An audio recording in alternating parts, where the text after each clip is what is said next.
Tofa ana wata ga wata shahararren malamin addinin musuluncin nan Sheikh Sani Yahaya Jingiri ya bayyana ra'ayinsa game da tashin man fetur inda yake bayyana cewa ana so kawai a ɓata tsarin gwamnatin muslim. Mai sauraro assalamu alaikum wa rahmatullah, sannan mu da sake saduwa a wannan tasha tamu mai albarka.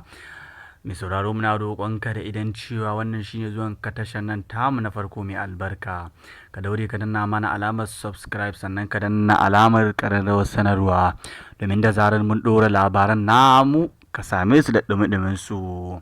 Babban malamin addinin musuluncin nan Sheikh Sani Yahaya Jingiri ya bayyana cewa masu so su soki gwamnatin shugaban ƙasa Bola Ahmed Tinubu ne kawai suke maganar cewa an ƙara man fetur daga kan lita akan naira 800 zuwa naira 1000,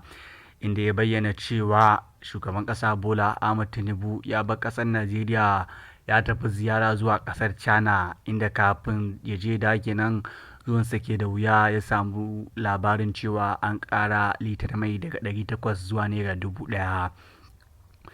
Inda Sheikh Sani Yahaya Jingiri yana cewa wannan ƙarin mai fetur kenan baya da alaƙa da shugaban ƙasar Najeriya Bola Ahmed Tinubu, wasu ne kawai suke so su ɓata muslim ticket kenan, inda suke yaɗa jita-jita cewa an ƙara man fetur daga naira 800 zuwa naira 1000,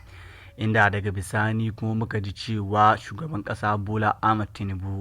bayan dawowarsa daga ƙasar ta China kenan gararsa ke da wuya da ya samu labarin ƙarin man fetur ɗin akan naira 1000 kenan, tun a baya kuma an sai da shi akan naira 800, inda yake cewa wannan ƙarin man fetur ɗin za a samu wasu kuɗaɗe kenan daga wannan guri, wani ganin cewa an gina wasu tituna manya kenan da su kawo wannan ƙasa tamu ta Najeriya ci gaba, inda kuma ya ce titunan za a yi su ne irin na ƙasar China.